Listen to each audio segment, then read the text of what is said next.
Assalamu alaikum and a very good morning to all of you. Welcome to Rise and Shine with me Nadia Khan and Zohaib Hassan और हम लोग इस वक्त live आपके सामने हैं। राइज एंड शाइन लेके बहुत अच्छा लगा आपको देख के, वैसे सही सा हेल एंड हार्टी। अल्हम्दुलिल्लाह, बिल्कुल सबको देख के खुशी हो रही है। जितने भी टीम हमारी आई है सबको हमने यही पहले कहा है कि भाई ठीक ठाक खैरियत से हो, क्योंकि 2 दिन के मनाजिर जो थे बड़े बहुत ही हौलनाक और कल तो हम शो कर ही नहीं सके, कोई आ ही नहीं सका ऑफिस में, तो इसलिए सॉरी रिपीट चला।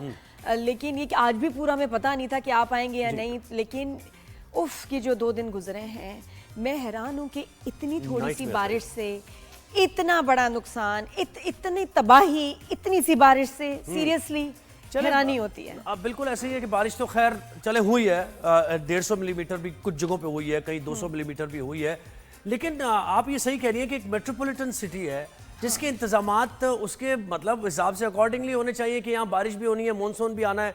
अब मुझे एक चीज़ मुर्तज़ा वाब साहब की जो प्रेस कॉन्फ्रेंस थी, अच्छा है वो खिदमत कर रहे थे, सड़कों पर निकले हुए थे, एक अच्छा जेस्चर जाता है, लोग देखते हैं। लेकिन उन्होंने कहा कि 40 मिलीमीटर बारिश बर्दाश्त करने का, पानी बर्दाश्त करने का कैपेसिटी है नालों की। तो क्या करें, कहाँ कैपिंग लगाएं? तो ये कैप कहाँ आसमान पे जाके लगाएं हम? मतलब 40 तो नहीं, 40 मिनट आप तो हमारी तो मर्जी नहीं है ना। ये तो ऐसी बात है कि शायद कराची में 20 मिलीमीटर बारिश होती है, हमारी कैपेसिटी 40 है। तो हम अपनी कैपेसिटी बढ़ाते क्यों नहीं है? हम अपनी कैपेसिटी जब हमें पता है, और अब ये मैं बताऊं तो सबसे खतरनाक बात क्या है, अब ये हर साल होगा, ये कोई वन ऑफ वाला इंसिडेंट नहीं है। क्लाइमेट का शदीद चेंज आया है दुनिया भर में, अब ऐसी ही बारिशें होंगी। अगर हमने अपने आप को सुधारा नहीं तो फिर हम इससे कैसे, मुझे समझ नहीं आ रहा है ये हर साल हम कैसे इतनी बर्बादी बर्दाश्त करेंगे। सोचो कराची में जो थोड़ा बहुत काम होता है ना, बारिश आती है हम 4 साल पीछे चले, 4 साल पीछे, फिर उसके बाद फिर शुरू कर रहे नाले साफ, ये चीजें, वो फिर 4 साल पीछे। लेकिन लियाकताबाद की और मुख्तलिफ इलाकों की सड़कें बिल्कुल बैठ गई हैं। और ये हम जो बात करते हैं ना, बार बार ये होता है कि यार बहुत रिपीट कर रहे हैं कि नालों की सफाई होनी चाहिए, इनके पास कंटेंट ही नहीं है कोई, ये बार बार कह रहे हैं कि नाले साफ हुए नहीं हुए, बस नालों पे छोड़ दो। भाई जरूरी ये है, ये सवाल जरूरी है। अगर नालों की सफाई हो प्रॉपर, और नालों पे तजावुजात की जो आप भी बात कर रही थी, जब इस्लामाबाद में इतना बड़ा डिजास्टर हो गया उस वजह से, तो यही है ना, एक जगह से 30 फीट का नाला है, वो आगे जाके 3 फीट रह जाता है तजावुजात की वजह से, तो पानी कहां से निकलेगा? और या तो ना कि जी हमें पता ही नहीं है कि क्या हुआ, क्या करना है। हमें पता है कौन से पॉइंट्स है जहां जाके पानी खड़ा होना है, ये पता है हमें बिल्कुल। और हमें जब ये भी पता है कि मानसून का सीजन आ रहा है, तब रोड्स पे कंस्ट्रक्शन हो रही है, रोड्स कंप्लीट नहीं हो रही, प्रोजेक्ट्स वहीं पड़े हैं, मिट्टी, खड्डे, इतने बुरे बुरे खड्डे। और अफसोस पता है क्या, जबकि आपको पता है हादसे कितने बुरे हुए हैं, कितने बुरे हादसे, 17 अफराद जहां बाग हो गए हैं, इनमें बच्चे भी शामिल हैं। अच्छा, और देखिए जबकि 1-2 महीने से हम ये पंजाब का हाल देख रहे थे, हम ये इस्लामाबाद का, KPK का हाल 1-1.5 महीने से देख रहे थे। हमें तैयारी करनी चाहिए थी कि भाई क्लाइमेट चेंज है, मॉनसून आएगा और बहुत हैवी आएगा, हैवी रेन्स आएंगी, तो उसके लिए इंतजामात नहीं लगे। आप फील्ड पर मौजूद हैं, आपका फील्ड पर मौजूद होना अप्रिशिएट करते हैं हम, लेकिन आपका जरूरी नहीं है फील्ड पर मौजूद होना, आपके अमले का काम करना जरूरी है। ये ज्यादा जरूरी है कि आपका ग्रास रूट लेवल पे जो इंफ्रास्ट्रक्चर है वो कैसे काम कर रहा है। ये 1 महीना बल्कि आप रेस्ट का होना चाहिए कि 11 महीने इतना काम और अच्छी प्लानिंग हो कि इस महीने रेस्ट में हो कि जी जरूरत ही नहीं, हमने सही अपना होमवर्क किया, काम किया, प्लानिंग की है। 11 महीने हम क्या करते हैं?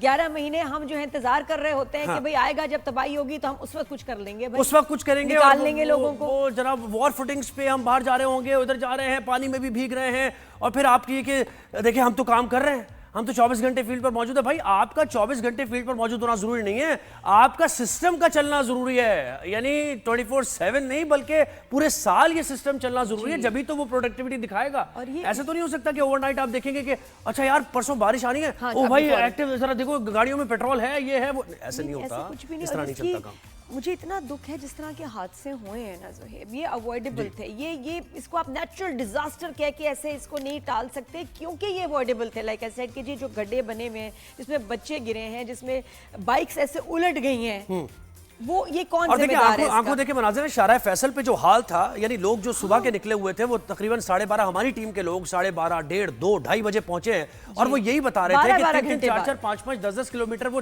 पैदल चले इतने पानी में, और वहां उन्हें कोई हमला नहीं नजर आया, कोई नहीं नजर आया। बहुत से हादसे तो रिपोर्ट ही नहीं हुए, क्या करेंगे कि लोगों के पैर कट गए क्योंकि पता ही नहीं था कि पैर रख कहां रहे हैं।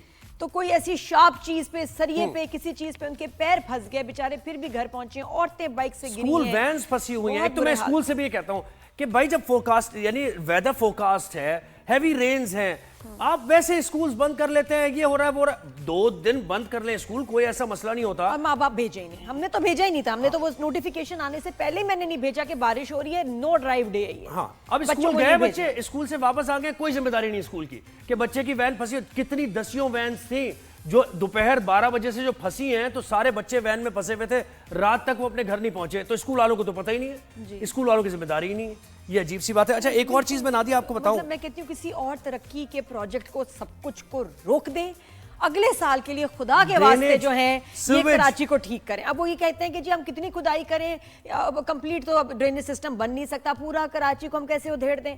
भाई इसको फिक्स करें किसी तरह, कुछ ना कुछ तो करना पड़ेगा। This is not an excuse, ये नहीं हो सकता, वो नहीं हो सकता, करना पड़ेगा। सब कुछ हो सकता है। और देखें, ऊपर से चौरंगियां बनाना, ये रोड्स बनाना बहुत जरूरी, लेकिन आप जो ड्रेनेज का सिस्टम है, जो आपका सीवेज का सिस्टम है, आप उसको बेहतर करें ना। जब तक वो बेहतर नहीं होगा तो शहर में यही कैफियत होगी। अच्छा, अगर कल भी बारिश हो जाती है, आज भी बारिश हो जाती है, परसों भी हो जाती है, क्या करेंगे आप? और ये जो खड्डे हैं, शहर बंद हो जाएगा। ये जो ओपन गड्ढे हैं, ये जो गटर हैं जिनके ऊपर ढक्कन ही नहीं है, इनका कुछ कर सकते हैं ना। इसके लिए तो हमें साइंटिस्ट बहुत बड़े बड़े नहीं चाहिए ये काम के लिए, ये भी हमने नहीं करना। और ये मेरी जो गाड़ी लगी है सुबह, मुझे बिल्कुल नजर नहीं आ रहा, और गाड़ी मतलब बड़ी गाड़ी लेकिन ड्रज नीचे, इतना बड़ा खड्डा था। उसके अलावा अच्छा एक और बड़ी गलत बात जो हुई, रास्ते बंद कर दिए आप लोगों ने। रास्ते बिल्कुल ये क्यों जुल्म किया आपने?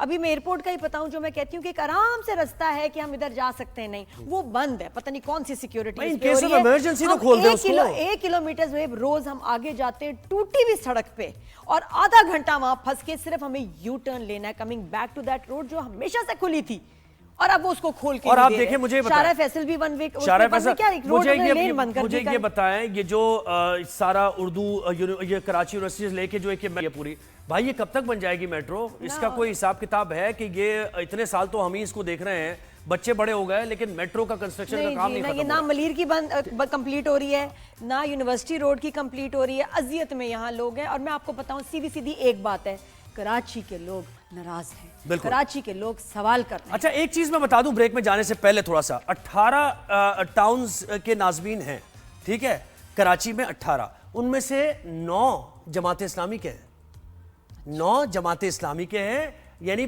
मेजॉरिटी में है जमात इस्लामी। और हम कहते थे कि लोकल बॉडी सिस्टम आएगा, ये देखें अब ये सारे हम दिखा रहे हैं। न्यू कराची टाउन जमात इस्लामी के पास है जनाब, ठीक है जी। डिस्ट्रिक्ट सेंट्रल का मैं बता रहा हूं अभी आपको। लियाकताबाद टाउन जमात इस्लामी का है यहां पर नाजिम। नॉर्थ नाजिबाबाद टाउन जमात इस्लामी के हैं जनाब। गुलबर्ग टाउन जमात इस्लामी, यानी पूरा डिस्ट्रिक्ट सेंट्रल जमात इस्लामी के हाथ में। और इतना शदीद मुतासिर है डिस्ट्रिक्ट सेंट्रल कि आपकी सोच है कि वहां कैसा पानी खड़ा है। नीचे आज जनाब डिस्ट्रिक्ट ईस्ट की बात कर लेते हैं। सफूरा का जो ये टाउन है, इसमें पीपल्स पार्टी के है। अच्छा जी, गुलशन टाउन जमात इस्लामी। गुलशन टाउन का आप वहां के रहने वालों से जरा पूछें। इतनी सी बिल्कुल मामूली सी जगह खोली हुई थी इन्होंने रास्ते के लिए कि बस कर लो जो करना है, मतलब इधर से उड़ के गुजरो, अपना हेलीकॉप्टर लाओ। क्या मतलब क्या कर? जिरा टाउन जमात इस्लामी। अच्छा, उसके बाद जनाब आप चलेसर टाउन पीपल्स पार्टी आ गया, सुराब टाउन पीपल्स पार्टी आ गया, लियारी टाउन पीपल्स पार्टी, फिर सदर टाउन पाकिस्तान तहरीक इंसाफ, पाकिस्तान तहरीक इंसाफ तब्दीली की जमात उनका। अच्छा, डिस्ट्रिक्ट कोरंगी की बात आ जाए, Shah Faisal town Pakistan Tehreek Insaf, Korangi town PPP, Landhi town Jamaat Islami, model town Jamaat Islami, फिर जनाब ये पीपल्स पार्टी के 3 और। तो मुझे ये बताएं कि ये जो टाउन नाजमीन होते हैं या ये बल्दियाती सिस्टम होता है, ये किसी ग्रास रूट लेवल पे बेहतरी पहुंचाने के लिए लोगों को काम क्या होता है? काम क्या होता है इनका? अब ये सवाल आ रहा है। एग्जैक्टली, तो इनका काम क्या होता है? इनका काम ये होता है कि जमहूरियत की असास है असल में लोकल बॉडी सिस्टम, यानी उन मुल्कों की जमहूरियत हम मजबूत कहते हैं जहां local body system grass root level तक अवाम तक बुनियादी सहूलियात की रसाई और उनका जो हक है वो मुहैया करना, ये लोकल बॉडीज का काम है। तो यहां नजर आता है कोई लोकल बॉडी सिस्टम आपको? आप ऑनेस्टली बताएं, दिल पे हाथ रख के, कोई लोकल बॉडी सिस्टम मुतारिक आपको नजर आता है? कोई आपको अपने घर के बाहर, अपने मोहल्ले के बाहर कोई ऑफिस नजर आता है कि जहां पर आप कॉल कर सकें और उसका नुमाइंदा वहां पर आ जाए, कोई काउंसलर आ जाए? ये अजीब बात है कि और बहाने बहुत ज्यादा हैं। ज्यादातर तो लोग ये कहते हैं कि जी हमारे दायरे में नहीं आता, हमारी ज्यूरिसडिक्शन में नहीं, हमारे जी उसमें अथॉरिटी नहीं है। तनाज़ा, मतलब एक तो ये कि कोई सही जवाब भी नहीं दे रहा। तो मुझे बताएंगे कराची को कौन ओन करता है, कौन ओन करेगा? वो शहर जो कि सबसे ज्यादा टैक्स भरता है, जो कि आपकी इकोनॉमी का कैपिटल है, और इतनी महंगी यहाँ प्रॉपर्टी है, ये जो डूब जाती है। ये DHA की भी अगर हम बात करें, 15, 20, 25 30-40 करोड़ की जो प्रॉपर्टी, जो घर है, क्या औकात डिफेंस है? क्लिफ्टन से लोगों क्या- ने, क्या डिफेंस है? के इलाकों से लोगों ने बताया कितनी। भाई टाउन नाजमीन आप कहाँ हैं, हम आपको तलाश कर रहे हैं। डिस्ट्रिक्ट सेंट्रल के टाउन नाजमीन खास तौर पे, जो कि टोटल जमात इस्लामी है और टोटल वहां बुरा हाल है। कुछ टाउन नाजमीन हमारे साथ भी होंगे। ब्रेक के बाद एक ब्रेक लेते हैं, ब्रेक के बाद वापस आएंगे, कहीं जाएगा नहीं। Keep watching, good morning.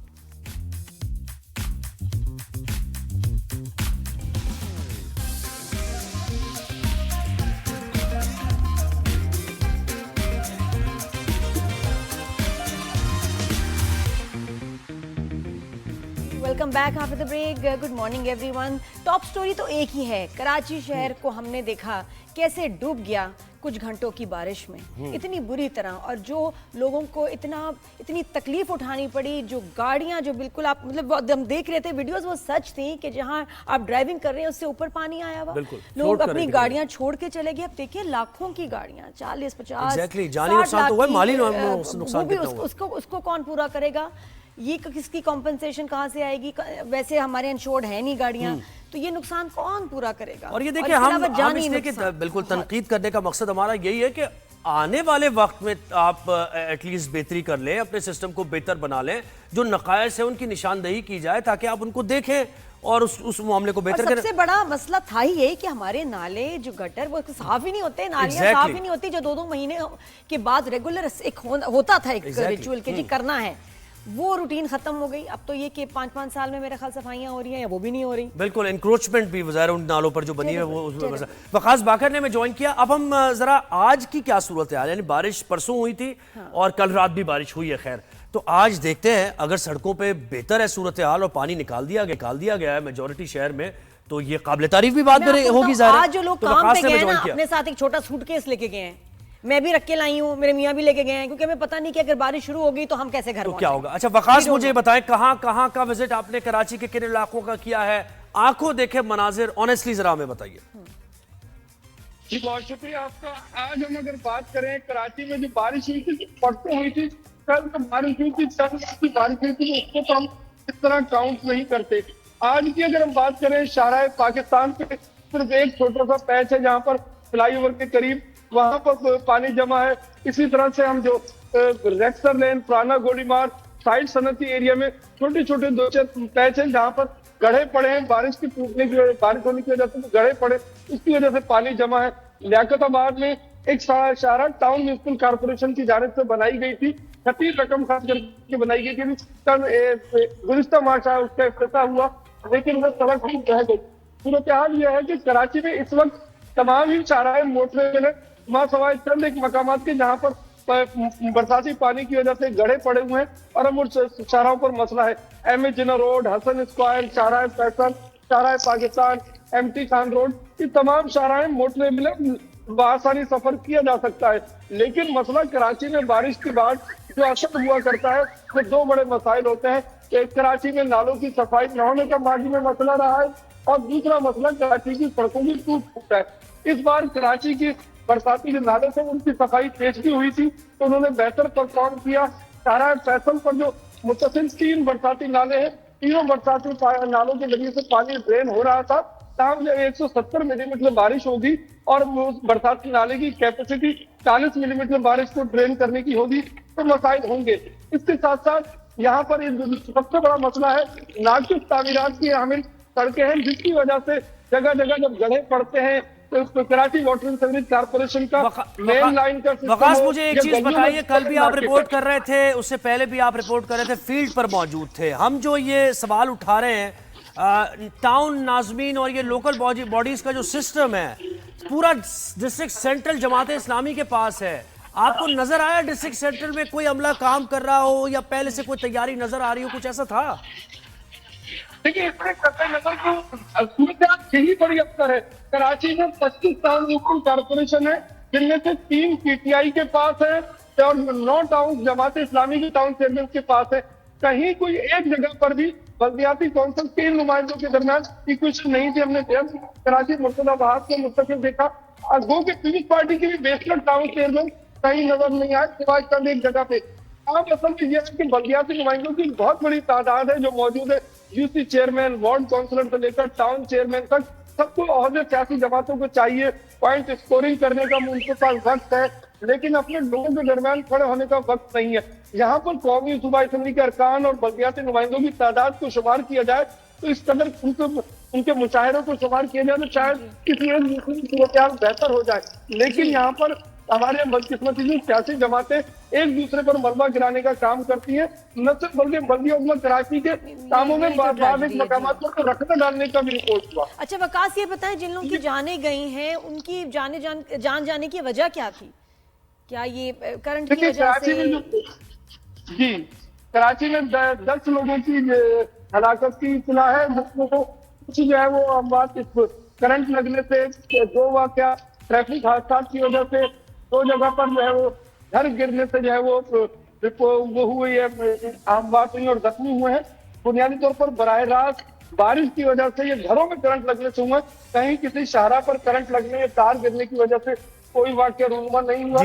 बराह बारिश की नुकसान नहीं है, लेकिन इस वक्त हमें बारिश के साथ ये कहा जा सकता है कि कराची पे इस वक्त जो सूरत अंडर कंट्रोल है और सड़कें 80% सड़कें क्लियर नजर आ रही हैं आपको। तो खैर ये तो काम जहां हो रहा है वो हम दिखा भी रहे हैं, लेकिन इसके साथ साथ तनकीद भी करें। लेकिन बात वहीं आके ठहरती है नादिया कि ये जो आपस में इख्तियारात का तनाज़ा है ना, ये कब हल होगा कि ये हमारी जुरिसडिक्शन नहीं है, तुम्हारी मुझे पैसे नहीं मिले, मुझे बजट नहीं मिला, मुझे फंड नहीं दिया। आप अगर नहीं कर सकते काम छोड़ दे जी। ये भी नहीं है ना कि छोड़ना भी नहीं, हालांकि शर्मिंदगी से इंसान अपना छोड़ ही दे कि यार मुझसे मैनेज नहीं हो रहा, काम कोई और मेरी जगह आ जाए। इंसानियत असूल ये है, लेकिन ऐसा नहीं होता। मैं काम करूंगा भी नहीं और यहीं बैठा रहूंगा। बिल्कुल।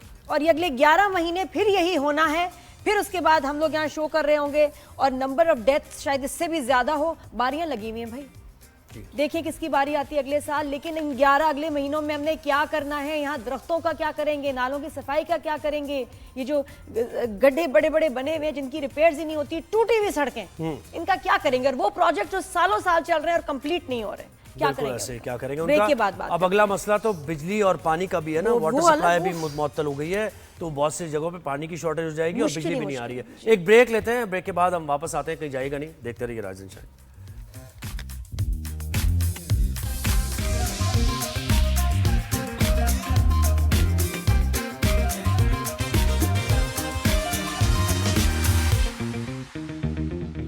Welcome back after the break. और बहुत गुस्सा है सिंध के लोगों का, कराची के लोग खास तौर पे।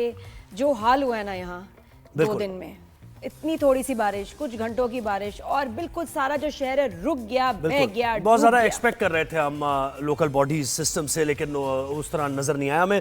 हमें ज्वाइन किया है जिना टाउन के जो टाउन चेयरमैन है, उन्होंने ज्वाइन किया रिजवान अब्दुल समी साहब, जिनका ताल्लुक जमात इस्लामी से है, और मंसूर शेख साहब ने ज्वाइन किया है, ये सदर का जो इलाका है उसके टाउन चेयरमैन है, और उनका नाम मंसूर शेख साहब है, और पाकिस्तान तहरीक इंसाफ से इनका ताल्लुक है। हम इसलिए बता रहे हैं सियासी जमातों की वाबस्तगी, वैसे तो लोकल बॉडीज का एक सिस्टम है, उसमें टाउन चेयरमैन हैं सारे, लेकिन हम इसलिए बता रहे हैं ताकि लोगों को पता चले ना कि क्या मामला है। लेकिन और सबसे बड़ा ताल्लुक होना चाहिए अवाम के साथ। एग्जैक्टली, यही सवाल हमारा होगा। तर्जुमान सिंध हुकूमत सुखदेव साहब ने भी ज्वाइन किया। आप तीनों को हम वेलकम करते हैं शो पर। सबसे पहले जरा जिना टाउन का अहवाल हम जान लेते हैं रिजवान अब्दुल समी साहब से।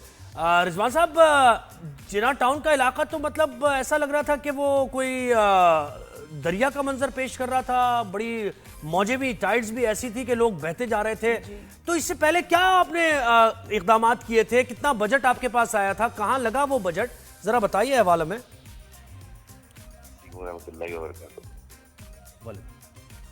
पहले तो मैं बहुत शुक्रिया अदा करता हूँ आप सब लोगों का कि आपने मदऊ किया और मेरा मौक़िफ़ जानने के लिए।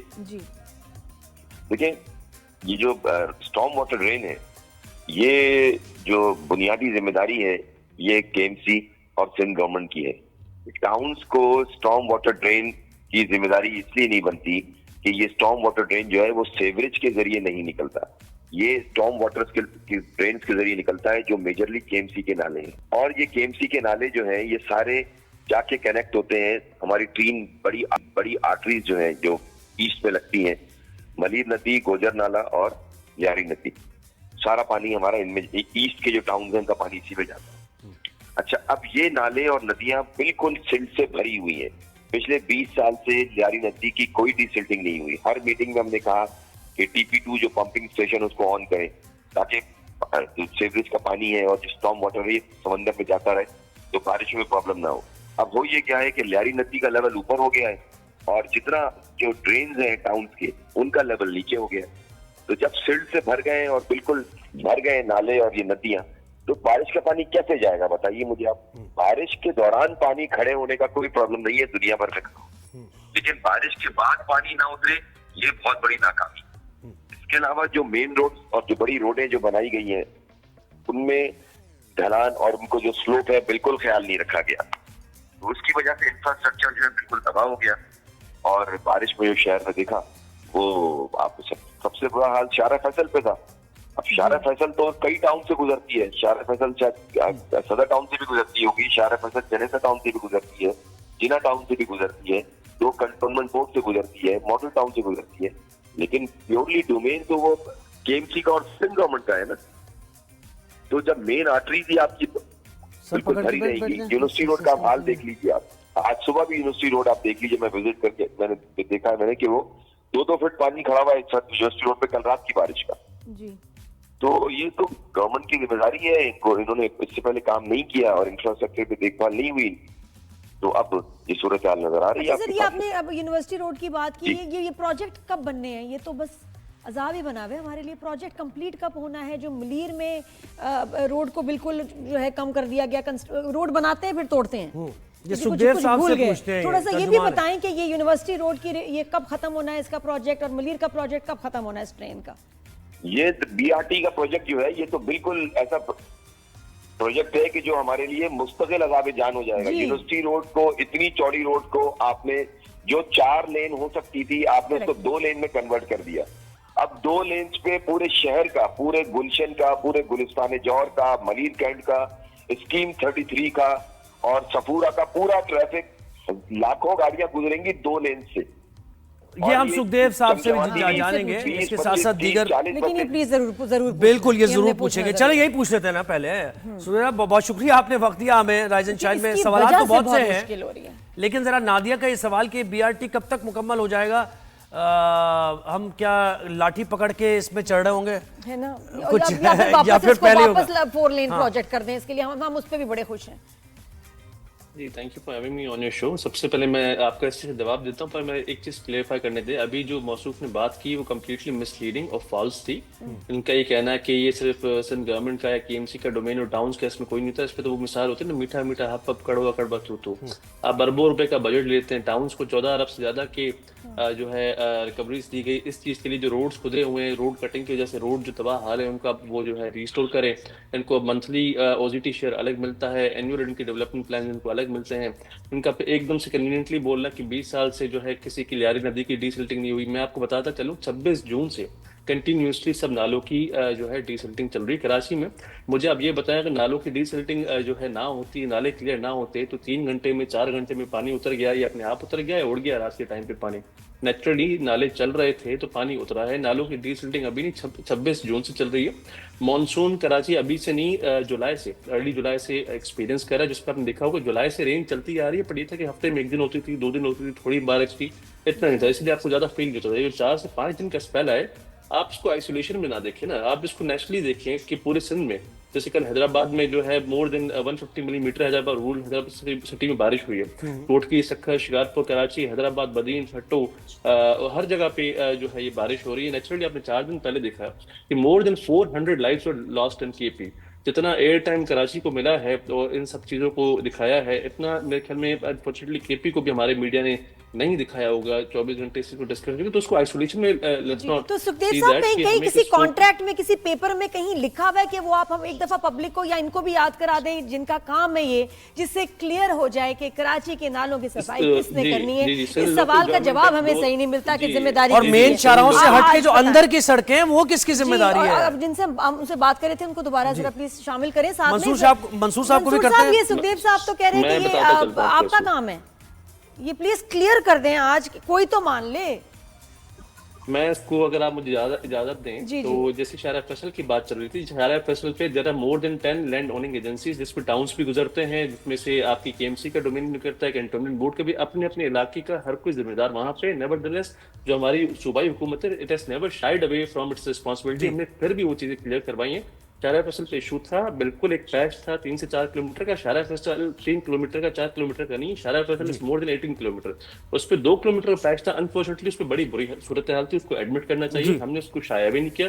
उसके लिए हम मादरत ख्वाह भी हैं कि भी ये मिसहैप हो गया, इसको नहीं होना चाहिए। नेवरदलेस शाहरा फैसल पे हम कह देंगे कि शाहरा फैसल पे 10 से ज्यादा जो है ऑनर्स हैं, लैंड ओनिंग एजेंसीज हैं, तो हम सिर्फ केएमसी की रिस्पांसिबिलिटी क्यों है? हमने इसको बयान नहीं दिए, हमने उस चीज को एडमिट किया, हम उस पर असलाह भी कर रहे हैं, उस पर काम भी कर रहे हैं। रही बात आपकी कि किस पेपर पे लिखा हुआ है, तो सिंध लोकल गवर्नमेंट एक्ट 2013 जिसके तहत मौसूम टाउन चेयरमैन भी वहाँ पे बने हैं, पूरे लोकल गवर्नमेंट बॉडीज का निजाम चल रहा है, तो ये वहाँ पे इनका पेपर है जिसपे इनकी रिस्पांसिबिलिटी डिफाइन हुई है कि ये आप तो सुखदेव साहब हमारे साथ ही रहिए, कर दीजिएगा, मंसूर साहब को भी शामिल गुफ्तगू करते हैं जो कि सदर से जिम्मेदार है वहाँ के। और ओल्ड सिटी एरिया का तो हाल ही बहुत बुरा था, उर्दू बाजार और सारा डूबा हुआ था। फिर इसके साथ साथ अगर आप इधर चले जाए मॉडल कॉलोनी, तो यहाँ भी पाकिस्तान तहरीक इंसाफ के टाउन चेयरमैन है, ये भी तबाह हाल था, एक्सपीरियंस किया खुद यहाँ तक पानी। जी, तो मसूद साहब क्या ख्याल है, आगाज वहीं से होगा कि हमारे इख्तियारात में नहीं है ये? वो तो कुछ और कह रहे हैं सुखदेव साहब के, नहीं, सिंध हुकूमत की जिम्मेदारी है, ये क्लियर कर दो, ये बात क्लियर करके आगे बढ़ते हैं। हाँ, कि काम किसका है? देखें जी, आपने खुद ही सवाल किया और खुद ही जवाब दे दिया। बात यह है कि पहले तो मैं आपको करेक्ट कर दूं कि माजी कानून में पीटीआई के पास नहीं है, शाह फैसल टाउन में, ठीक है, शाह फैसल टाउन, सॉरी, हाँ, शाह फैसल टाउन, जी, ठीक है।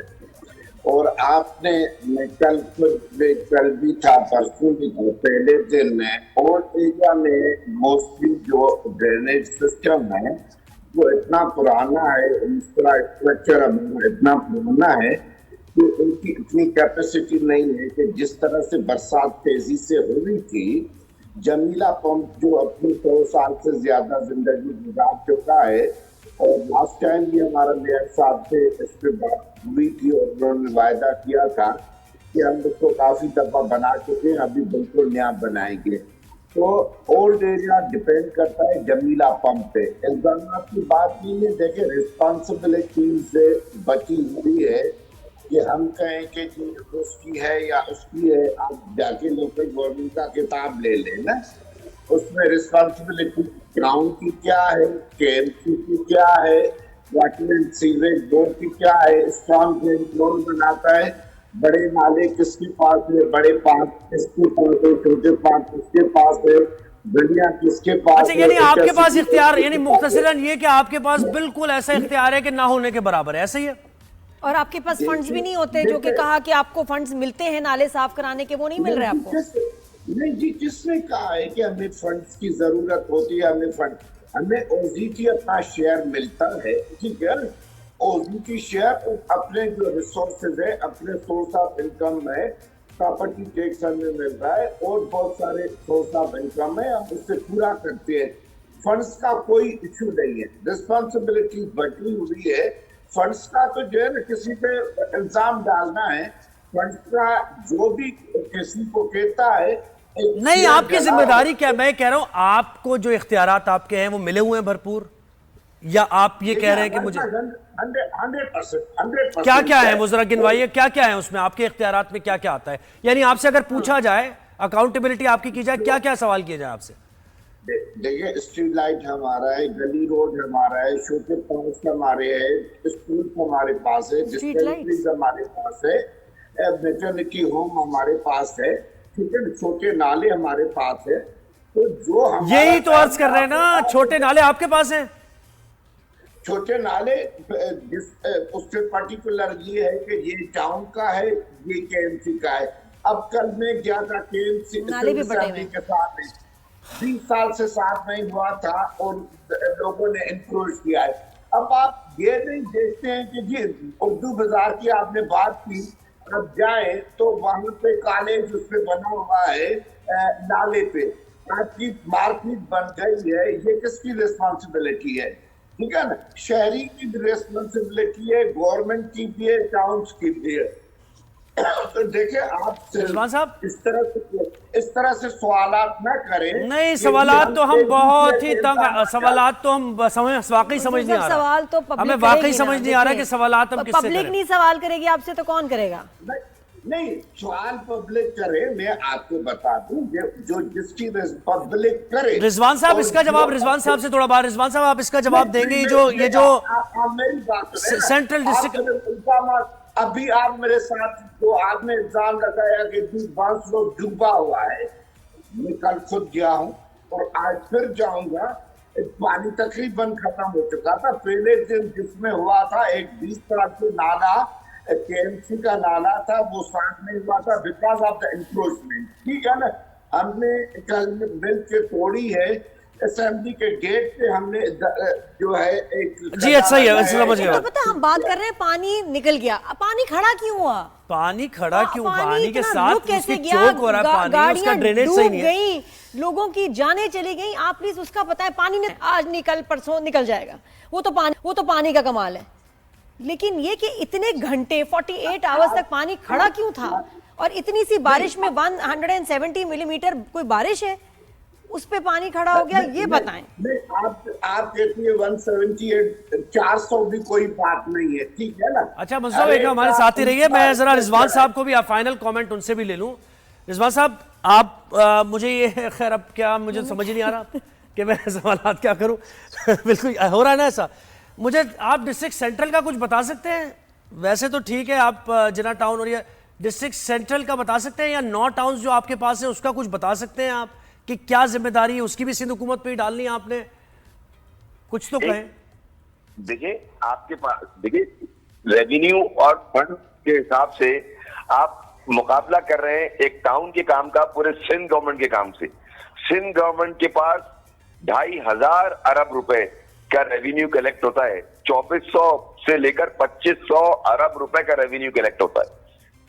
और टाउन्स को उसमें से मिलता क्या है? 1 रुपए का, ये बिल्कुल गलत कह रहे हैं सिंध गवर्नमेंट के तर्जुमान, 1 रुपए का डेवलपमेंट बजट नहीं मिलता, नॉट अ सिंगल पेनी।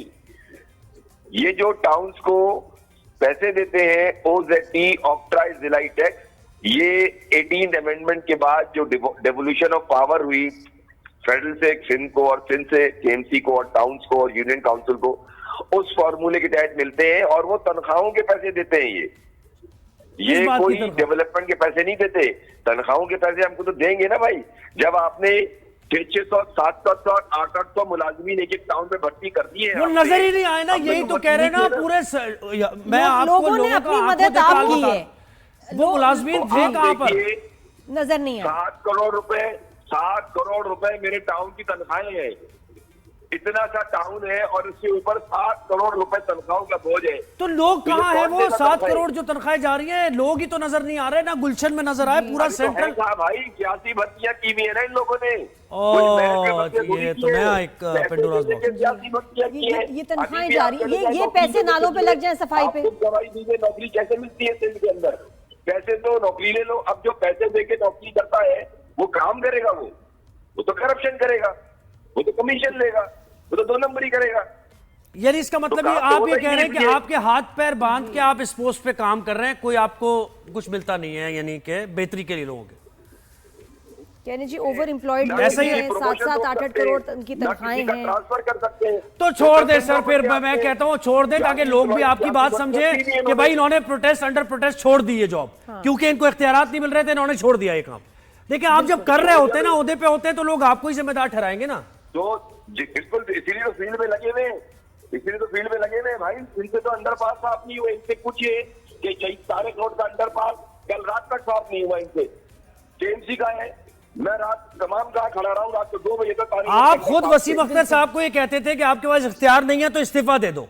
भाई आप भी दे देना, ताकि लोगों को तो बात सामने देखिए हमारी इंटरनल रोड जो है, आप असल में शहर की तस्वीर नजर आती है मेजर रोड से, यूनिवर्सिटी रोड से नजर आती है, शारा फैसल से नजर आती है, नहीं अंदर की सड़कें भी सारा यही हाल है, पूरा सेंट्रल का अंदर की सड़कें भी बुरी है। जिना टाउन आप आइए, इंटरनल रोड पे देखिए, भादराबाद आपको खाली मिलेगा, आपको सोसाइटी एरिया खाली मिलेगा, आपको लश्कर पार्क का एरिया खाली मिलेगा, आपको पानी को तो बहना ही है ना, वो डाउन द ड्रेन बहता है। कॉलोनी खाली मिलेगा। सुखदेव साहब मुझे ये बताएं कि यहाँ तो मतलब इख्तियारात का ही रिजवान मसला। साहब, ये आप लोग, ये जो सारे लोग जो इतनी तनख्वाहें ले रहे हैं, इनको चाहिए कि ऐसे डिजास्टर होने के टाइम पे बाहर निकले, लोगों की हेल्प करें, और एक खास उन्होंने कोई यूनिफॉर्म ओवरऑल टाइप मशीनरी पहना होनी हो चाहिए उनके कि पास। जैसे नजर आए कि जी अच्छा, इससे भी बड़ा हौसला होता है लोगों को कि जी ये टाउन वाले निकले हुए हैं। सुनिए ना, मैं मिसाल देता हूँ, आपके चैनल में कोई आदमी काम नहीं करे और उस आदमी को पता हो कि ना उसको निकाला जा सकता है, ना उसकी तरक्की रोकी जा सकती है, ना उसकी तनख्वाह रोकी जा सकती है, क्या वो काम करेगा?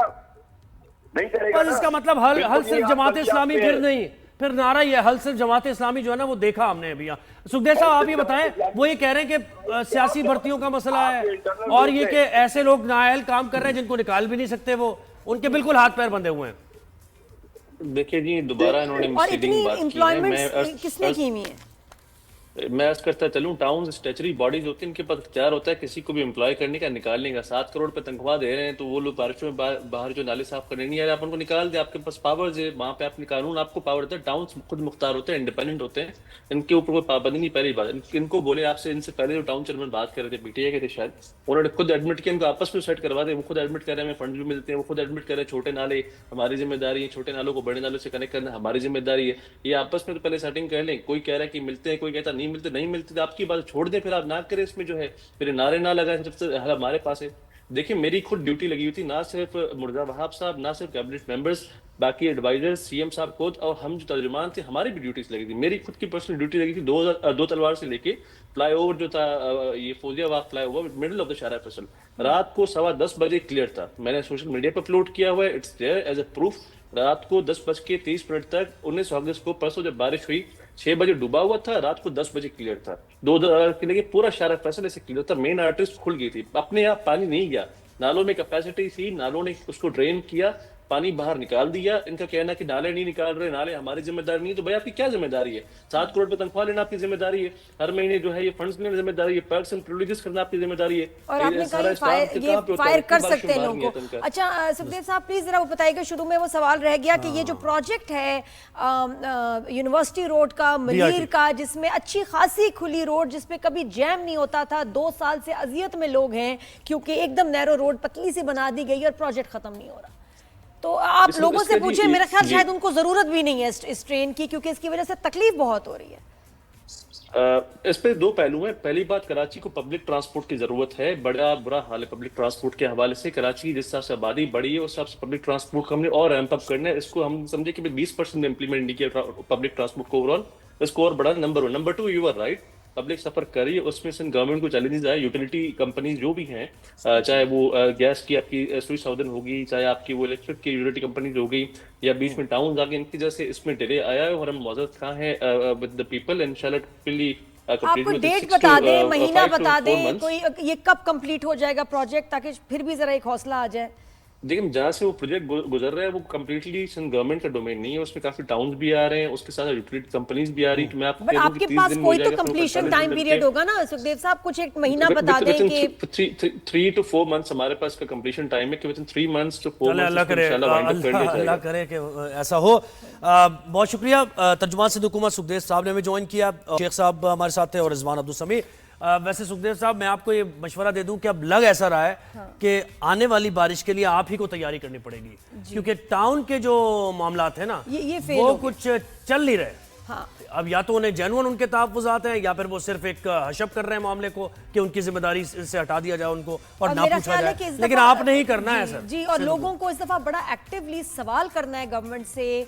वो लोग जो अथॉरिटी में हैं उनसे पूछते रहे, अगले 11 महीने रोज पूछें कि भाई क्या होगा अगली मानसून की बारिशों में। फिर वही तकलीफ होगी, क्योंकि ये सिलसिला अब रुकने वाला नहीं है और ये हर साल होगा। और उसको जाने जो जिम्मेदार है वहां पे, ये भी लोगों की जिम्मेदारी है कि आप ये देखें कि हमारे एरिया का किसको जिम्मेदारी दी गई, कौन शख्स है, ताकि उसको रोक के पूछें आप कि भाई ये हो रहा है, बारिशें आ रही है, क्या कर रहे हो। और पोस्ट करें वो डॉक्यूमेंट जिससे पता चले कि किसकी जिम्मेदारी है, किनकी क्या क्या जेडीज, क्या जॉब डिस्क्रिप्शन सबकी हमें बता दें ताकि आसानी हो जाए। और उसको फिर वो कोई बहाने से ये ना कह सके कि नहीं जी मेरा काम नहीं। ब्रेक लेते हैं, ब्रेक के बाद वापस आते हैं और भी बहुत सारी बातें। Keep watching rise and shine.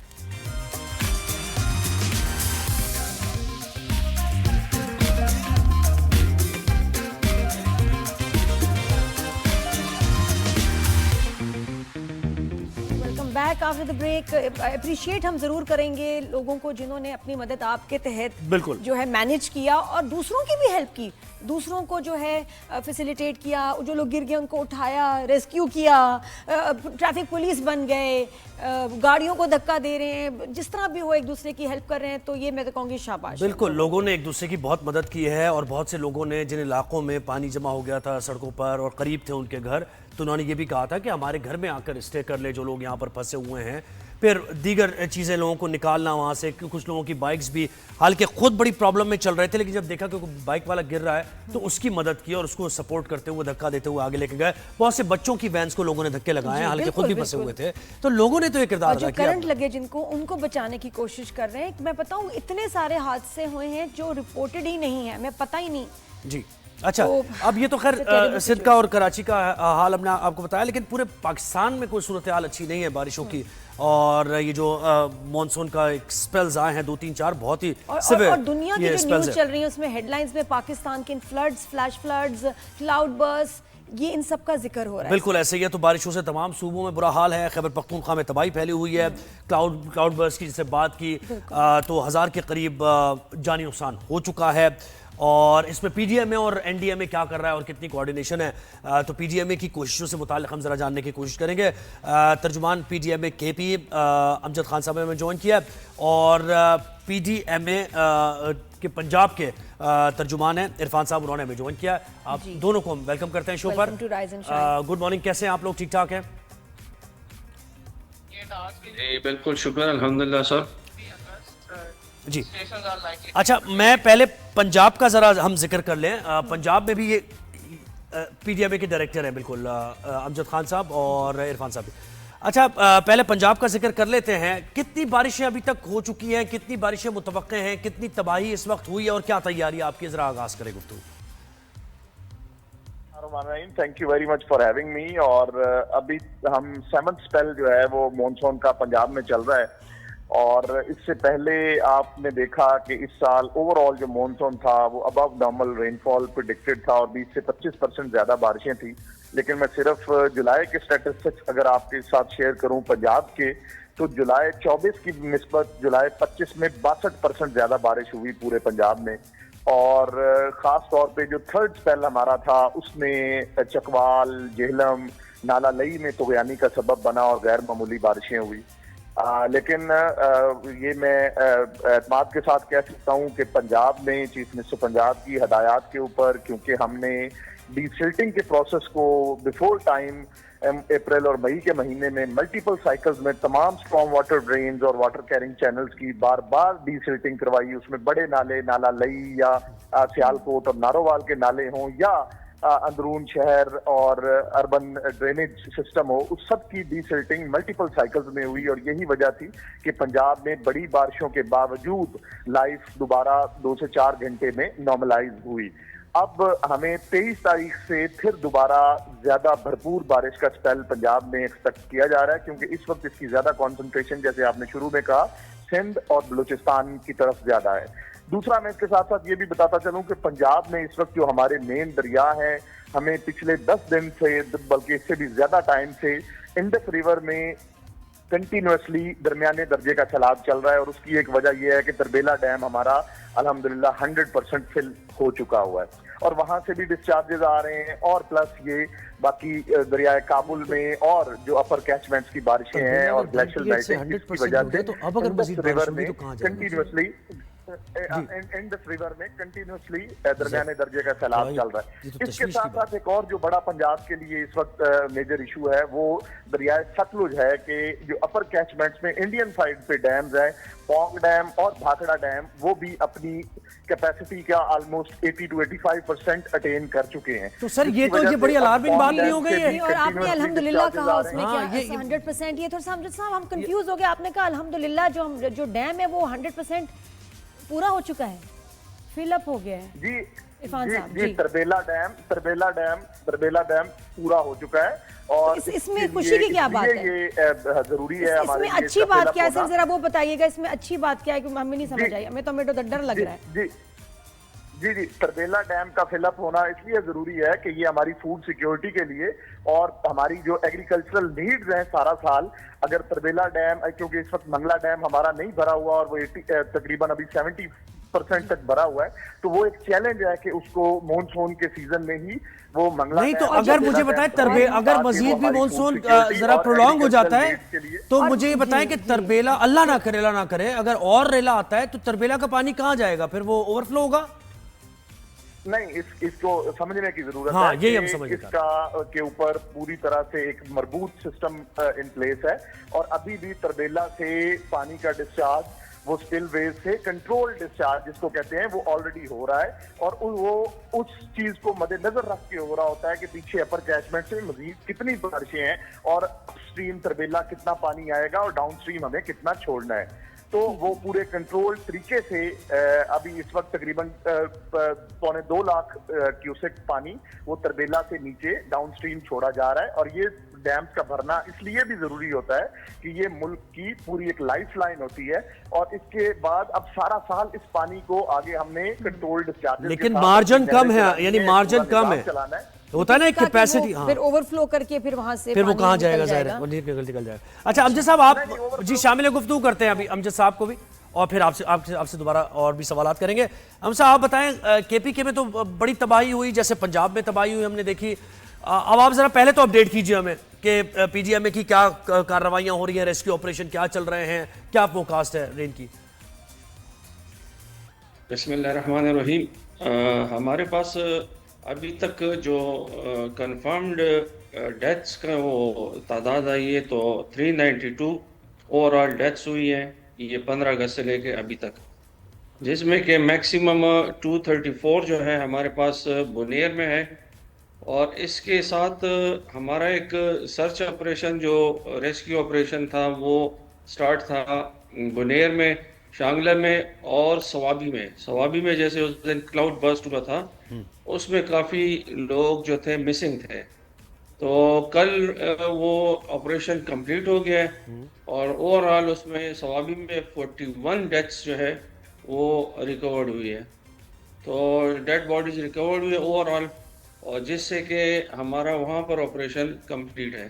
दूसरी बात ये है कि बुनेर में हमारा सर्च ऑपरेशन जारी है। जैसे बुनेर और उसकी काफ़ी फ़र्क है वहाँ पर, यहाँ पर जो है पहाड़ों के बहुत बड़े बड़े डेब्रीज है जो कि मकानों की छतों पे वहाँ पर आके गिरे थे और उसके में एक एक जो पत्थर है उसका वज़न टनों के हिसाब से है और उसमें हटाने में जो है ना बहुत ही दिक्कत हो रही है। इसमें तकरीबन 2000 के से ज़्यादा जो रेस्क्यू के जवान हैं वो हिस्सा ले रहे हैं। इसमें पाक फ़ौज के तकरीबन 900 जो हमारे पास वर्कर्स हैं वो जवान हैं वो हिस्सा ले रहे हैं। मशीनरी तकरीबन 60 से ज़्यादा हैवी मशीनरी वहाँ पर इस्तेमाल हो रही है, लेकिन वहाँ पर जो पिशोनी जो गांव था वो तो बिल्कुल मलियामेट हुआ है और डेब्रिस के नीचे काफ़ी अभी भी हमें ये इत्ला है कि यहाँ पर डेड बॉडीज अभी भी काफ़ी हो सकती है। तो इसलिए जो जब तक और स्वात रिवर की क्या सूरत हाल है ये भी बताइए, और डाउन द ड्रेन जो इलाके हैं वहाँ पर क्या कोई तशवीश की बात तो नहीं है कि अगर ज़्यादा फ्लो बढ़ जाता है तो फिर? जी अभी जो ये अल्लाह का फजल है कि जो हमारे जो रिवर्स हैं जो वो सारे जो है इस वक्त नॉर्मल उसमें फ़्लो है और जो भी इंसिडेंट्स हमारे पास यहाँ पे हुए तो वो सारे के सारे जो है वो हमारा क्लाउड बर्स्ट के इंसिडेंट्स हुए। और तैयारी की बात देखा जाए तो अभी नया स्पेल फिर 23rd से स्टार्ट हो रहा है और उसके लिए तैयारी ये है कि जिन जिन इलाकों में हमें मेट डिपार्टमेंट की तरफ से एडवाइजरी आ रही है तो उन इलाकों में हमने अभी से जो है उनको अवेयर कर दिया और वहाँ पर जो है ना मशीनरी जो है वहाँ पर पहले से ही पहुँचा दी है और तमाम डिपार्टमेंट्स है जैसे रेस्क्यू और सिविल डिफेंस उनको भी स्ट्रेंथन कर दिए हैं वहाँ पर। और अब खुदा न खास्ता अब क्लाउड बर्स्ट का होता है तो क्लाउड बर्स्ट में ये होगा कि हमारी तैयारी में ये हो सकता है कि हम वहाँ पर जो है तमाम जो हमारी ये टीमें हैं उनको रेडी रखें और उसमें फोरकास्ट नहीं हो सकती कि अभी क्लाउड बस्ट होगी तो कहाँ पे होगी। सही। अलबत्ता रिवर पे जो है ना हमारी मॉनिटरिंग हो अमजद रही है। साहब, और कुछ वहाँ पर कराची जो है के ना बारे में भी बताएं, आपके पास क्या एडवाइजरी की तरफ से आई इंफॉर्मेशन कि आज कल कितनी बारिशें होंगी, कितनी खतरनाक बारिश हो सकती है, या अब सेफ जोन में हम चले गए हैं? असल में हाँ जी, ये तो थोड़ा सा जब इनको सिंध आइडिया के होगा ना, शायद हाँ, सिंध वगैरह की भी एडवाइजरी आपको कुछ आई हो उसमें मौसम के लिहाज से। जी, इस मरतबा जो है हमें जो एडवाइजरी है कि केपी में इस मरतबा सिर्फ नॉर्दर्न एरियाज में ज़रा बारिशें होंगी, लेकिन ज़्यादा इम्पैक्ट जो है इस मरतबा सिंध और बलूचिस्तान और पंजाब की तरफ ज़्यादा होगा। और केपी का जो है ना वो थोड़ा सा उनके कंपैरेटिवली वहाँ से यहाँ पर थोड़ा कम फिर होगा। जो वहाँ बुनेर में जितनी लेकिन ये तबाही तो हुई है, अब climate- वहाँ के लोगों को climate इमदाद change है। सर पहुँचना, वो भी एक आपके लिए बड़ा चैलेंज होगा कि इस वक्त तो उनके पास कुछ भी नहीं है, ना घर ना कोई चीज़, तो उनको उनके लिए जो इमदाद है उसको आप कैसे मैनेज कर रहे हैं? जी, अभी जैसे कि हमारे अल्हम्दुलिल्लाह पाकिस्तानी कौम में जज्बा बहुत ज़्यादा है। अभी हमें बहुत ज़्यादा लोगों ने अप्रोच भी की है कि हम जो लोग डोनेशन देते हैं ये अभी जो हमारी जो पीडीए में है, पीडीए में ने अभी तक तकरीबन 90 ट्रक्स सामान भिजवाया इनको, और राशन भी यहाँ पर जो है ना 4 ट्रक्स के राशन भी भिजवाए। पाक फौज की तरफ से भी राशन और medical camps, rescue and relief operations किए जा रहे हैं। जी जी जी, इरफान साहब आप अब मुझे बताएं कि पंजाब में ये बताएं कौन कौन से इलाके हॉट स्पॉट हैं आपके या ज़्यादा जहाँ प्रॉब्लम हो सकती है, और वहाँ अलर्ट पे रखी हुई आपने मशीनरी, ज़रा इससे मुताल्लिक़ बताइए। जी, पहले तो मैंने जैसे आपको बता रहा था कि हमें इंडस और दरिया सतलुज पे एक चैलेंज है, और इंडस की मैंने तरबेला डैम की आपको रिजर्वायर के फिल होने की भी इतलात दी। जो सतलुज है, सतलुज में भी मैंने इसी तरह से ये आपको कहा कि अपर कैचमेंट्स में इंडियन साइड पे हिमाचल प्रदेश और ये जो सारी बारिशें हैं वो सतलुज में भी पिछले तकरीबन 2 हफ्तों से हमारे पास पानी के डिस्चार्जेस वो बढ़े हुए हैं, और निचले से अब दरमियाने दर्जे के सैलाब की सूरत हाल चल रही है। और इसी चीज को मद्देनजर रखते हुए हमने इंडस और सतलुज का जो फ्लड प्लेन है, दरिया का जो पार्ट जिसको कहते हैं, उसको पूरा तरीके से खाली करवा लिया, इवैक्यूएशन वहां से इंश्योर कर ली। अब 23 तारीख के बाद फिर जो अगला पहल आ रहा है, इसमें हमें दोबारा इसका जो मेन कंसंट्रेशन अगेन नॉर्थ और नॉर्थ ईस्टर्न रीजन जो पंजाब का है, जिसमें पिंडी डिवीजन से लेके गुजरांवाला, गुजरात, लाहौर अप टू उकाड़ा, फैसलाबाद, ये बारिशें ज्यादा हैं जिसमें अर्बन फ्लडिंग का खतरा जरूर दोबारा हो सकता है। तो ऑलरेडी पूरी तरह से न सिर्फ रिसोर्सेज बल्कि जितनी भी HR है, रेस्क्यूअर्स हैं, वो मोबिलाइज्ड हैं, और इंशाल्लाह लेट्स होप कि ये जो बारिशें हैं वो बाइसे रहमत रहेंगी। जी जी, थैंक यू, बहुत शुक्रिया, आपने हमें टाइम दिया। मैं कहती हूँ कि क्यों नहीं हम बच्चों को ट्रेन करते, लोगों को वहाँ के जो लोकल लोग हैं उनको ट्रेन करें कि जब ऐसे डिजास्टर्स हो तो उनको कैसे मैनेज करना है, लोगों को रेस्क्यू करना है, क्योंकि ये सब मिलके ही बेहतर तौर पे मैनेज कर सकते हैं। वो इलाके ऐसे हैं कि उसमें फॉरेन रेस्क्यू टीम्स का पहुंचना बड़े इंपॉर्टेंट सेकंड्स, मिनट्स होते हैं जिसमें जान आप जो है लूज कर सकते हैं। बिल्कुल ऐसे ही हम लोगों को ऐसे ट्रेन करें, बच्चों को स्कूल्स में ऑनलाइन व्हाटएवर, एक मैंडेटरी चीज हो कि जी डिजास्टर्स में आपने कैसे मैनेज करना है, दूसरों की हेल्प कैसे करनी है। Why don't we director PDM में KP अमजद खान साहब, बहुत शुक्रिया आपका। और PDM में पंजाब से हमें इरफान अली साहब ने ज्वाइन किया। सिंध से नहीं थे, सिंध से अभी नहीं हुआ। एक ब्रेक लेते हैं, ब्रेक के बाद वापस आते हैं, कहीं जाएगा। Keep watching, good morning.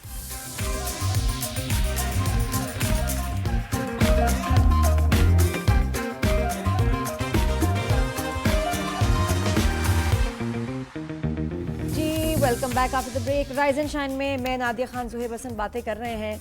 बहुत सारे सवालों का जवाब नहीं मिल रहा, हम घूम से गए हैं, किसका क्या काम है, किससे क्या सवाल करें, हर कोई घुमा देता है। ये वैसे बड़ा मुश्किल है ज़ुहैब, मैं कहती हूँ इस फील्ड में थोड़ा सा मुश्किल हो जाता है सही जवाब। घुमाने की कोशिश करता है, लेकिन इसी में आपको सवाल भी निकालना और जवाब भी निकालना है, मुश्किल काम है। अच्छा, मैं ये भी सोचती हूँ कि देखिए कुछ ऐसे ट्रॉपिकल वेदर वाली कंट्रीज हैं, कितनी बारिश होती है, थाईलैंड, इंडोनेशिया, मलेशिया, हमने देखा है, मतलब सारा दिन, और मजाल है थोड़ी देर के लिए भी पानी खड़ा हो। ड्रेनेज और सीवेज का सिस्टम हम उनका क्यों नहीं सिस्टम को जाके कॉपी कर लेते, वो थोड़ा सा कॉपी करके हम इधर ले आए, इंट्रोड्यूस कर दें। और ऑन अ सीरियस नोट, अब अगले 11 महीनों में हमें बड़ा ज़रूरी है कि बिल्कुल ऑर्गेनाइज तरीके से प्लान किया जाए, और अवाम जो है हुकूमत को, सब जो जिम्मेदार लोग हैं उनको बार बार पूछे कि आप क्या कर रहे हैं, क्या हो रहा है, सब चीज़ों को बोल। अब रेगुलर बेसिस पे ऐसी सूरत का सामना आपको करना पड़ सकता है। अच्छा, इस सूरत का सामना जब आप करते हैं, हम और आप करते हैं, लोग करते हैं, आवाम करते हैं, तो कितना मेंटल स्ट्रेस होता है। आप देखें ना कि लोग डर से जाते हैं, फोबिया हो जाता है लोगों को कि आप कल की बारिश के, परसों की बारिश के बाद आपने ऑफिस के ही बहुत से लोगों को पूछा, हम ही आप बात कर रहे थे कि भाई कल आना है, कैसे आएंगे कल, और जहन में यही चल रहा था कि अगर फंस गए तो उस वक्त कहाँ जाएंगे, किसके पास हम किससे फरियाद करेंगे। ये बरकत है, अल्लाह की नेमत है, और हमारे लिए कितनी ये अजाब बन जाती है। बारिश का सुन के एकदम आप खौफजदा हो जाते हैं, अरे फिर क्या होगा। तो ये क्या चीजें करने की जरूरत है, हमारे हाथ में क्या है कि हम क्या कर सकते हैं कि ताकि नेक्स्ट ईयर देखिए ऐसे ही बारिशें, ऐसे क्लाउड बर्स्ट, ऐसी फ्लडिंग होगी, लेकिन हमें we have to adapt and we have to be sensible, we have to plan कि हम क्या कर सकते हैं कि इतना नुकसान ना हो। इस जहनी दबाव के, इस टेंशन के असरात क्या होते हैं हमारे ऊपर, इसको हम जानेंगे, और इससे हम कैसे थोड़ा सा यानी कुछ ऐसी थेरेपी या कुछ ऐसा हो कि हम डरना ना शुरू और ऐसे टाइम पे काम रहना। सड़क पे आप हैं, गाड़ी में जा रहे हैं, गाड़ी बंद हो गई, पानी अंदर आ गया, गाड़ी ऐसे तैर रही है, अब क्या करें, तो घबराए ना, फंस गई, अब क्या करें। तो mind sciences expert doctor Moiz ने हमें ज्वाइन किया। डॉक्टर साहब बहुत शुक्रिया, आपने वक्त दिया। पहले तो ये कि आपको देखकर भी ज़ाहिर है कहीं शायद आप भी फंसे होंगे और उसके बाद निकले होंगे, तो पहले वहां से ही आगाज करते रहे कि इन 2 दिनों में आपके साथ क्या हुआ, क्या गुजरी। अस्सलाम वालेकुम, बड़े सालों बाद आपसे बात हो रही है। वालेकुम सलाम नादिया, बड़ी खुशी हुई आपको देखकर जी। माशाल्लाह माशाल्लाह, इतना साल हो गए आपको जाने में। अच्छा जी, पहली तो चीज ये कि मेरा घर और ऑफिस जो है काफी करीब है, मगर खैर रास्ते में क्लिफ्टन पे पानी बहुत था, तो हमने सबसे पहले तो अपने स्टाफ को यहाँ से, जैसी बारिश ज्यादा हुई ना, स्टाफ को हमने भेज दिया कि तुम लोग जाओ। वो यहाँ से कोई मेरे ख्याल में 4 बजे निकले, रात के 11:30 बजे घर पहुंचे। यानी आप सोचे क्या हाल था।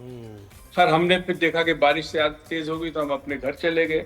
अब यहाँ पे जो चीज समझने की वो ये है कि गलती कुछ हमारी भी है। मिसाल के तौर पर पानी ज्यादा आ जाए, फ्लडिंग हो जाए, तो लोग अपनी गाड़ी से बाहर निकलकर अपनी जान नहीं बचाते, उनको अपनी गाड़ियों की ज्यादा फिक्र होती है। अक्सर हम बात वर्ल्ड वाइड बात कर रहा हूँ, इस वजह से होती है कि लोग उस वक्त अपने आप को उस जगह से निकाल नहीं पाते। somehow उनको ये होता है कि गाड़ी, हो सकता है गाड़ी निकल जाए, पानी ज्यादा नहीं है या है ज्यादा तो निकल जाएगी गाड़ी। तो ये एक बहुत बड़ा मसला है कि उस वक्त क्विक थिंकिंग, पहली चीज क्विक थिंकिंग।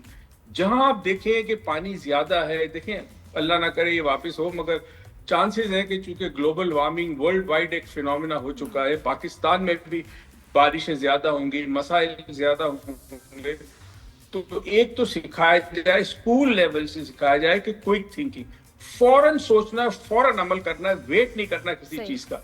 तो एक तो ये चीज बड़ी इंपॉर्टेंट। दूसरी चीज जो बहुत इंपॉर्टेंट है वो ये कि इंसान जब अपने आप को मजबूर पाता है, मोहताज पाता है, बेबस पाता है, तो उस वक्त उसके अंदर स्ट्रेस इतना ज्यादा होता है कि वो कोई अमल नहीं कर पाता, कोई बेहतर तौर पर सोच नहीं सकता, कोई रास्ता नहीं निकाल सकता। इस वक्त जो कुछ कराची में, केपीके में तो बहुत ही बुरा हुआ है, अल्लाह माफ करे, वहाँ जो हालात है, मतलब मैंने इतने सालों में अपनी जिंदगी में इतने बुरे हालात ही देखे। अब मगर कराची में रहते हुए कराची का हालात ये, एक वो शहर है जो 60% से ज्यादा रेवेन्यू पूरे पाकिस्तान को देता है, इसकी सड़कों की हालत देखें, यहाँ ड्रेनेज नहीं है। अब अगर हम ये एक्सपेक्ट करें कि हुकूमत कुछ करेगी, तो फ्रेंकली स्पीकिंग वो कुछ नहीं करेगी। हमें एज शहरी क्या करना चाहिए? अगर हम देखते हैं कि हमारी गली में कूड़ा, कचरा, कूड़ा पड़ा रहता है, या हमारी गली में नालियां बंद है, तो ये हमें खुद देखना है। मोहल्ले की कमिटीज बने, वो हर महीने जायजा लेके कहाँ पे अगर बारिश होती तो निकासी कैसे होगी, अगर ये हम कुछ कर लें तो शायद हालत बेहतर हो जाए। और फ्रेंकली स्पीकिंग इस दफा हुआ ये कराची में, जो परसों हुआ, वो बहुत कलील अरसे में बहुत ज्यादा पानी आ गया, जो किसी तरह इसकी पॉसिबिलिटी नहीं कि वो ड्रेनेज हो। हालांकि डॉक्टर साहब सब क्रेडिट ले रहे हैं कि देखिए पानी तो कुछ घंटों में निकल गया, ये उनकी कामयाबी है। हालांकि अफसोस की बात है कि इतनी कम बारिश में इतना पानी खड़ा कैसे हो गया, रुका कैसे रहा, वो कोई नहीं मान रहा। बस ये कि देखें रात तक 10 बजे तक खाली हो गया, निकल गया, पानी ने तो जाना है, उसका क्रेडिट सब ले रहे हैं, लेकिन खड़ा क्यों हुआ उसकी जिम्मेदारी कोई नहीं ले रहा। बिल्कुल नहीं रह रहे। और ये नहीं पता कि जब लोग गाड़ी में, मोटरसाइकिल पे, गाड़ियों में फंस गए थे, खासकर शाहरा फैसल पे जो हालत देखी हमने, गाड़ियां बेसिकली डूब गई थी, अक्सर गाड़ियां डूब गई थी।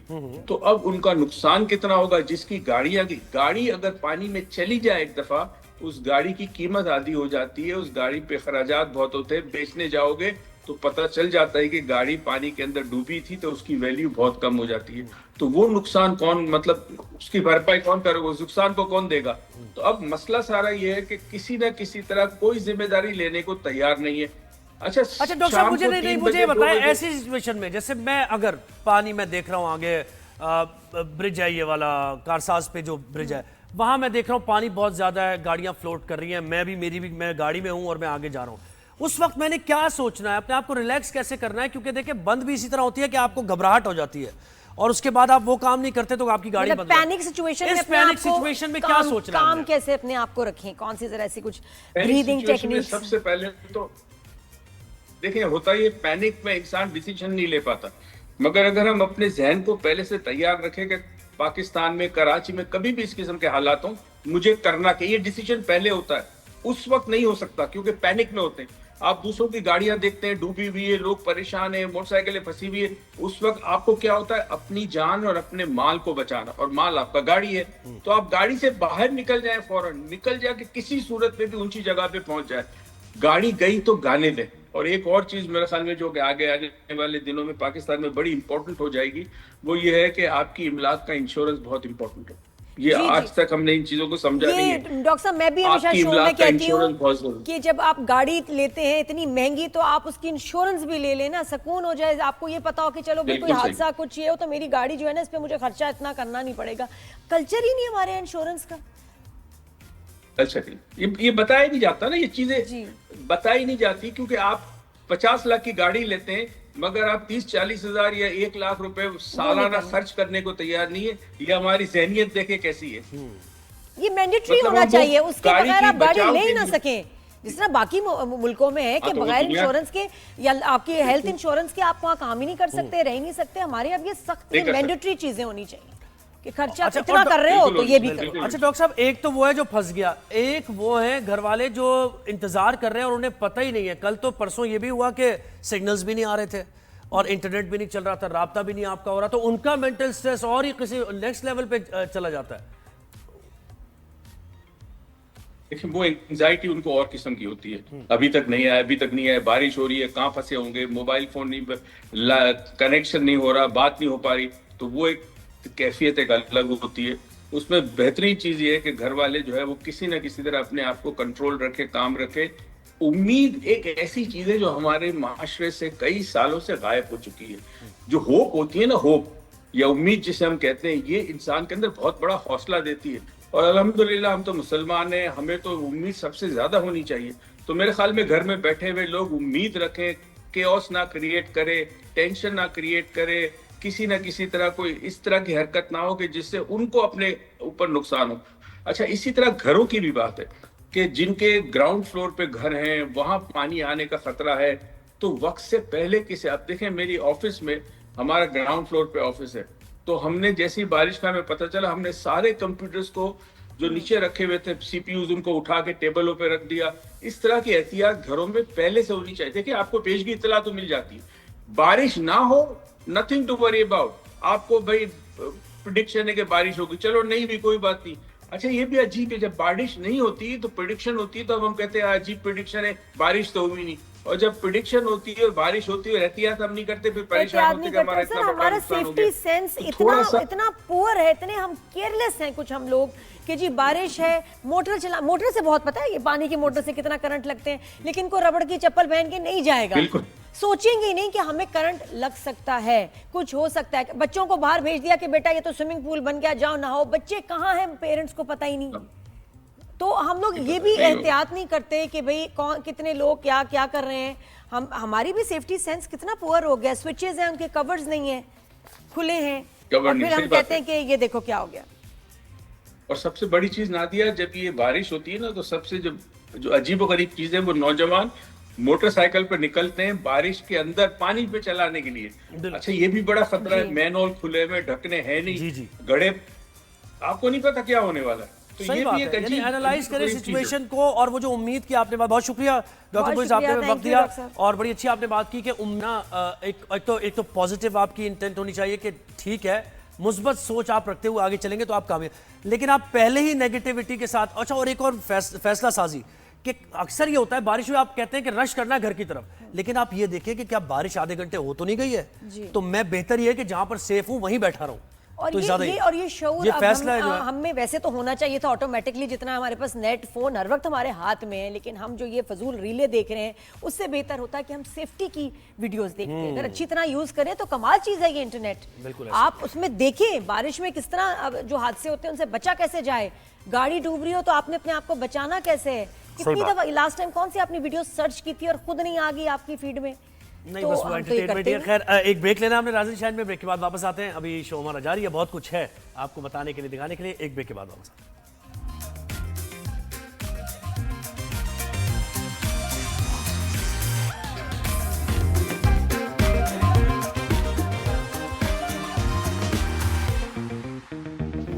Welcome back after the break. ये बड़ा इंपॉर्टेंट अभी सवाल है कि अब आज क्या सूरत हाल होगी बारिश की, कि हम लोग कहीं रुक जाएंगे, रुकना पड़ जाएगा, किस वक्त हम रोड पे बिल्कुल ना निकलें और घर पहुंचें, ड्राइव करके जाएं या उड़ के जाएं। कितना पैनिक, शुड आई पैनिक या फिर व्हेन शुड आई पैनिक, ये पता होना चाहिए। बिल्कुल। तो हमें चीफ मेट अमीर हैदर साहब ने ज्वाइन किया। अमीर हैदर साहब, बहुत शुक्रिया वक्त दिया आपने, और सबसे बड़ा सवाल यही है जिसका जवाब सब जानना चाहते हैं कि कराची से ही आगाज करें। पहले पूछें कराची कैसा होगा इस हफ्ते? जी बिल्कुल, देखें आज जो है वो सेकेंड हाफ में जो है वो बारिश का जो है एक सिलसिला चलेगा, और ये लाइट टू मॉडरेट में भी कहीं कहीं हैवी रेनफॉल हो सकती है। तो ये सेकेंड हाफ में जो है वो स्पेल कराची को अप्रोच करेगा, यानी 3 बजे के बाद। 3 भी नहीं, 12-1 बजे के बाद, 12 बजे के बाद। हाँ, 12-1 बजे के बाद या 2 बजे के बाद आप कह सकते। तो सर, जो परसों वाली बारिश थी वो एक्सपेक्टेड है या नहीं, उससे बहुत कम होगी? देखिए, ये समुद्री इलाका है, इसमें जो है वो क्या होता है, बाज़ औक़ात जैसे कल आपने देखा है कि जो हमारा औरंगी टाउन है उसमें काफ़ी बारिश हो गई है, बाकी एरियाज में कम हुई है, और इसी तरह कहीं कहीं हैवी रेनफॉल हो सकती है। तो क्योंकि समुद्र जो होता है वो सपोर्ट करता है सिस्टम को, तो ये फिनोमेना आप नज़र में रखें। बाकी अभी तक तो फिलहाल हम एक्सपेक्ट यही कर रहे हैं, यानी हतमी तौर पर 98% ये है कि लाइट टू मॉडरेट रेन। अच्छा, और ये कितने दिन तक आपको लगता है रेन चलेगी और फिर नॉर्मल वेदर आ जाएगा? ये देखें, आज शाम या रात से ये सिस्टम कमजोर होना शुरू हो जाएगा, और कल से जो है पोस्ट मॉनसून इफेक्ट होते हैं, लाइट रेन और हल्की ऐसे ड्रिजल टाइप रहती है 2 दिन। ठीक है, 2 दिन स्लाइड ड्रिजल होती रहेगी। लेकिन कल से मतलब स्कूल खुल जाएं, ऑफिस जा सकते हैं, नॉर्मल अपनी जो है रूटीन पे आ जाएं इंशाल्लाह, होपफुली। और अगली स्पेल सर, वो भी हाँ, बिल्कुल अगली स्पेल, जोहेब का सवाल था, जोहेब तुम पूछो। नहीं, अगली स्पेल का जो एक्सपेक्टेड है वो हम जो 27-28 के बाद जो है वो यकम तक एक्सपेक्ट कर रहे हैं, वो अप्रोच हो जाएगा। और इतना ही हैवी होगा वो? नजर तो ऐसे ही आ रहा है कि हैवी होगा, लेकिन ये कि जब वो करीब होगा तो तब हमें पता लगेगा कि एग्जैक्ट क्या सिचुएशन हो सकती है। अच्छा, ठीक है। अच्छा, इस दौरान बादल रहेंगे या वो होता है ना कि बारिश के बाद बहुत तेज धूप और गर्मी होती है, वो कैसे रहेगी? जो 3 दिन पहले थी, बहुत गर्मी, बहुत धूप। देखिए, जब एक सिस्टम चला जाता है तो फिर जब तक हमारी सी ब्रीज बहाल नहीं होती तो धूप रहती है, तो इसलिए कि वो दूसरा सिस्टम को जो है की वजह यही बनती है कि वो वहां पर लो डिप्रेशन डेवलप होना शुरू हो जाता है। तो इसलिए हब्स होता है। ये कभी हब्स, कभी सूरज निकलना, कभी हवाएं चलना, ये मॉनसून का एक मिजाज है, पैटर्न है। और बस जल्दी से पंजाब और उस केपीके का भी बता दें। देखिए पंजाब और वहाँ पर भी है, इसी तरह का सिलसिला है कि वो वहाँ भी अभी तक मानसून का जो स्पेल है वो ये ख़त्म नहीं हुआ है। मतलब अगर आप पर्टिकुलरली किसी उसकी बात कर रहे हैं एरिया की, तो मैं आपको बता सकता हूँ। सही है, यानी चल रहा है वहाँ भी जी, मानसून चल 23rd रहा है। के बाद बहुत बल्कि जी expected चीफ है मेट India's अमीर हैदर साहब, Thank you so much, Islamabad की कुछ जी इस्लामाबाद के कुछ और इलाके में चल रहा है। अच्छा, बाकी हम लोग ऐसे बात कर रहे होते हैं ना तो सवाल करने का मौका नहीं मिलता। अमीर साहब इतने जल्दी जवाब खत्म कर देते हैं ना कि मैं कहा अरे अगला सवाल भी रेडी नहीं है, अमीर साहब का जवाब हो गया। बहुत शुक्रिया, लेकिन पूरा उन्होंने क्लियर कर दिया क्या वेदर सिचुएशन होने तो वाली फिर है। अभी हमारे पास वक्त है, तो बारिश एक्सपेक्टेड है, लेकिन ये कि शायद इतनी तेज ना हो, बट यू नेवर नो। इन चीज़ों के लिए 100% प्रिडिक्ट करना बहुत मुश्किल होता है, तो बेटर टू बी सेफ। और होपफुली कल से जो है नॉर्मल रूटीन में हमारी लाइफ आ जाएगी, बच्चे स्कूल जाएंगे, हम ऑफिस जाएंगे, घर में नॉर्मल सफाइयाँ होंगी। और उम्मीद करते हैं कि इंतजामिया अगले स्पेल के लिए तैयार हो, तैयारी पकड़े, लोकल बॉडी सिस्टम थोड़ा मुतारिक नजर आए। राइज एंड शाइन देखने का बहुत शुक्रिया, फीडबैक अपना देते रहिएगा। ज़ुएब और नादिया को दीजिए इजाजत, कल आपसे मुलाकात होगी इंशाल्लाह। अल्लाह हाफिज, गुड मॉर्निंग।